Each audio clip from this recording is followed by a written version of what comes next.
Apa itu narkoba sabu? Kasus penangkapan artis di Indonesia akibat narkoba dengan jenis sabu-sabu semakin marak.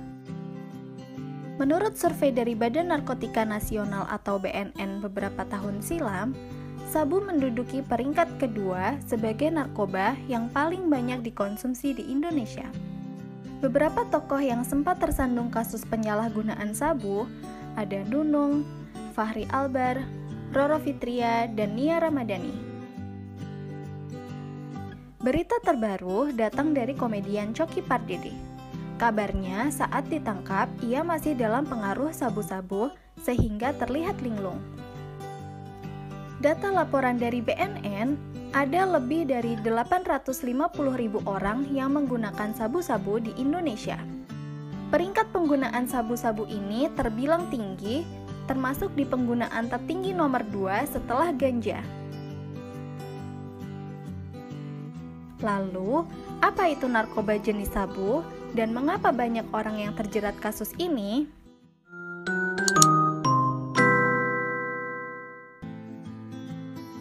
Di Indonesia, narkoba ini sering disebut sabu-sabu.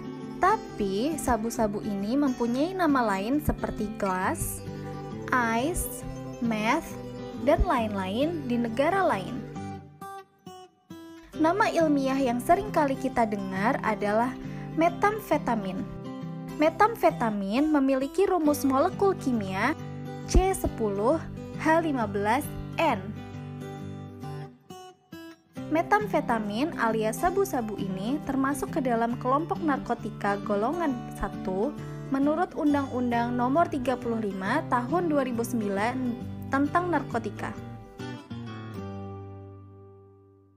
Metamfetamin adalah obat kristal putih yang bisa dipakai dengan cara dihirup melalui hidung, dihisap, atau disuntikkan dengan jarum. Beberapa bahkan meminumnya secara oral, tetapi semua metodenya akan menciptakan keinginan yang kuat untuk terus menggunakannya karena sabu akan menciptakan perasaan bahagia dan gembira yang hanya sementara atau palsu.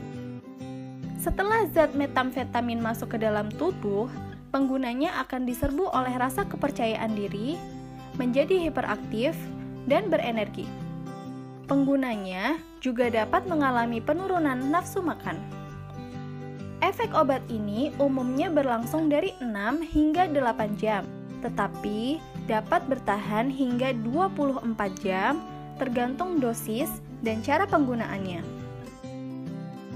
Pengalaman pertama pemakaian mungkin akan menimbulkan kesenangan. Tetapi sejak awal pemakaian, metamfetamin akan mulai menghancurkan kehidupan penggunanya. Metamfetamin adalah bahan kimia berbahaya yang kuat dan berbahaya.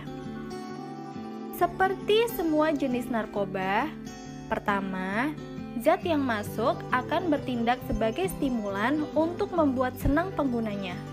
Tetapi, lama-kelamaan mulai menghancurkan tubuh secara sistematis dan menyebabkan penurunan kondisi kesehatan yang serius. Sabu adalah narkotika yang sangat adiktif dan bisa menciptakan rasa ketergantungan. Rasa keinginan untuk memakai sabu tidak bisa hilang sampai pengguna pada akhirnya memakai sabu lagi dan lagi. Sabu menyebabkan kecanduan hanya dalam satu kali penggunaan. Efek sabu sangat terkonsentrasi, dan banyak pengguna melaporkan ketagihan atau kecanduan sejak pertama kali menggunakannya. Hal ini disebabkan oleh dopamin yang dihasilkan oleh obat tersebut. Dopamin adalah hormon dan neurotransmitter yang dihasilkan dan diproduksi di dalam tubuh, dan mereka tidak hanya bertanggung jawab untuk mendorong perasaan senang, tetapi juga untuk memotivasi, retensi memori, pembelajaran, dan pemrosesan penghargaan. Serbuan dopamin yang dihasilkan oleh sabu jauh lebih tinggi daripada jumlah alami dopamin yang diproduksi di otak. Itulah sebabnya penggunanya akan terus menggunakan sabu untuk menjaga perasaan menyenangkan yang sementara. Lalu, bagaimana sabu-sabu bisa di tangan masyarakat kalau sangat berbahaya? Yuk kita lihat sejarah munculnya metamfetamin. Metamfetamin dikembangkan pada awal abad ke-20 dari obat induknya, yaitu amfetamin. Awalnya, amfetamin ini digunakan dalam dekongestan hidung dan inhaler. Metamfetamin adalah stimulan buatan manusia yang sudah ada sejak lama. Selama Perang Dunia Kedua, tentara diberikan sabu agar mereka tetap terjaga. Orang-orang juga telah menggunakan obat untuk menurunkan berat badan dan mengurangi depresi dengan kandungan amfetamin. Saat ini, satu-satunya produk sabu yang legal adalah tablet untuk mengobati obesitas dan Attention Deficit Hyperactivity Disorder atau ADHD. Obat ini jarang sekali digunakan dan hanya tersedia dengan resep dokter. Terus, apa sih kandungan yang ada di dalam sabu-sabu ini sampai segitu berbahayanya? Kamu nggak bakalan percaya deh, tapi bahan baku pembuatan sabu-sabu ini semua berasal dari bahan kimia.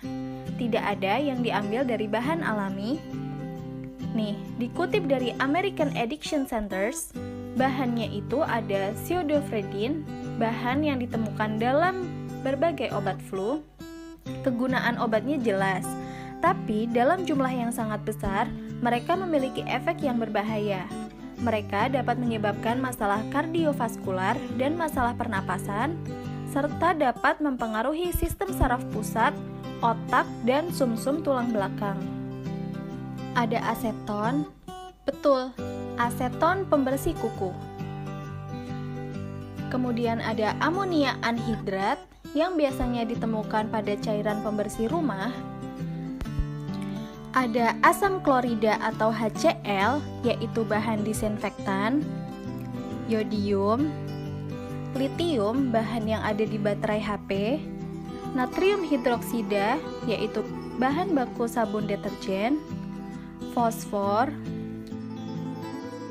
toluena, dan mungkin juga bahan-bahan yang ada di dalam sabu termasuk alkohol dari berbagai sumber, baterai, benzena, kloroform, ether, freon yang ada di AC, penambah energi atau minuman berenergi, dan juga bahkan memasukkan bensin ke dalamnya. Kok tega ya memasukkan zat-zat berbahaya seperti itu ke dalam tubuh? Gak kebayang kan efek jangka lamanya? Mau tahu efek berbahaya penggunaan sabu? Jadi, meskipun awalnya sabu memberikan perasaan senang, adanya peningkatan fokus, meningkatkan mood, dan rasa percaya diri selama beberapa saat, sabu akan perlahan mengganggu sistem kerja tubuh. Dilansir dari Kompas, kasus penyalahgunaan narkoba dan obat terlarang di Indonesia tahun 2015 hampir mencapai 6 juta jiwa. Menurut data dari Badan Narkotika Nasional atau BNN, diperkirakan 50 orang meninggal setiap harinya akibat penyalahgunaan narkotika.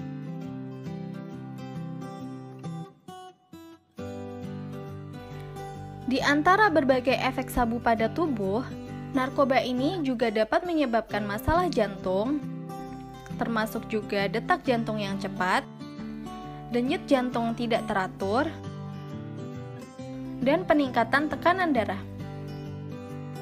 Jika sudah dalam tahap overdosis, sabu akan menyebabkan kejang-kejang, peningkatan suhu tubuh, dan juga kematian. Namun, pecandu narkoba sabu yang mendadak tidak memakainya lagi, baik karena tidak memiliki akses ke sabu maupun karena ingin berhenti, biasanya juga akan melalui suatu fase bernama sakau. Seperti apa gejala sakau sabu? Sakau sabu adalah gejala tubuh yang terjadi akibat pemberhentian pemakaian sabu secara mendadak, atau juga akibat penurunan dosis sabu secara drastis sekaligus. Gejala sakau sabu bisa sama kuatnya dengan saat kecanduan. Seperti jenis narkoba lainnya, pengguna narkoba jenis sabu akan mengalami dua tipe gejala, emosional dan fisik. Orang yang sedang sakau akibat narkoba jenis sabu biasanya akan mengalami gejala emosional sebagai berikut.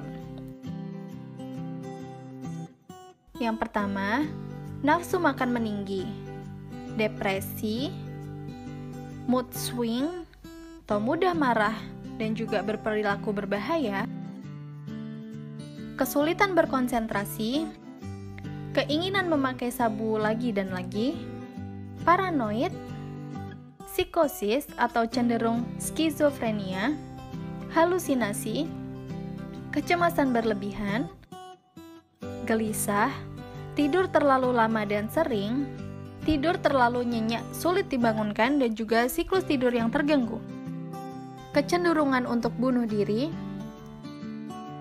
menarik diri atau isolasi, emosi datar dan inaktivitas, memiliki miskin wawasan, dan juga proses penilaian yang buruk. Sedangkan gejala fisik yang sering terjadi pada orang yang sakau sabu adalah kulit pucat atau kumal, penampilan fisik yang berantakan, pergerakannya yang lambat, kontak mata yang buruk, berbicara terlalu halus, sakit kepala, kelelahan ekstrim, dan badan menjadi ngilu. Gejala sakau sabu biasanya bisa dari sedang sampai berat dan dapat berakibat fatal jika tidak diobati. Umumnya, gejala sakau narkoba jenis sabu dimulai dalam 1-2 hari setelah dosis terakhir dan bertahan hingga 3 bulan. Lamanya proses gejala putus obat akan bervariasi tergantung seberapa banyak dan sering mereka menggunakan obat. Saat pecandu sabu berhenti menggunakannya, kadar dopamin dan reseptor dopamin yang tersedia di dalam otak akan menurun secara drastis. Artinya, pecandu sabu yang mengalami gejala putus obat akan terjebak dalam keadaan anhedonia, alias ketidakmampuan untuk merasakan kenikmatan. Orang yang sakau narkoba sabu tidak mampu merasa senang, sehingga keinginan untuk memakai sabu semakin kuat. Anhedonia akan membuat individu tersebut hidup layaknya zombie. Hal-hal umum yang bisa membuat seseorang merasa bahagia tidak akan berdampak apapun pada pengguna sabu yang sedang sakau dan baru menjalani rehabilitasi. Ditambah lagi, dibutuhkan waktu setidaknya 2 tahun untuk tetap bersih sampai fungsi dopamin yang telah rusak akibat sabu bisa kembali bekerja seperti sedia kala. Kondisi anhedonia ini dapat menyebabkan mantan pengguna narkoba sabu yang masih bergelut dengan depresi untuk kembali kambuh. Kandungan kimia dalam sabu akan menyebabkan kembalinya lonjakan dopamin dalam otak yang bisa membantunya menjadi pulih dari hidup seperti mayat hidup. Meskipun sudah tahu akan bahayanya narkoba, masih saja banyak masyarakat yang ingin coba-coba. Sekali terjerat narkoba, biasanya akan sulit untuk keluar dari zona berbahaya ini.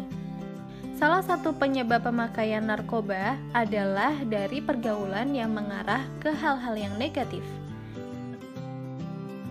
Yuk selalu berkegiatan yang positif, dan jangan sungkan untuk cerita ke keluarga, teman, ataupun psikolog kalau kamu punya masalah, karena narkoba jelas bukan solusinya. Nah, itu tadi penjelasan tentang jenis narkotika sabu. Terima kasih sudah menonton video Science Bro. Kalau kamu punya pertanyaan seputar sains, silahkan tulis di kolom komentar. Jangan lupa untuk subscribe dan pastikan kamu sudah mengaktifkan tombol lonceng agar kamu mendapatkan notifikasi video-video baru selanjutnya.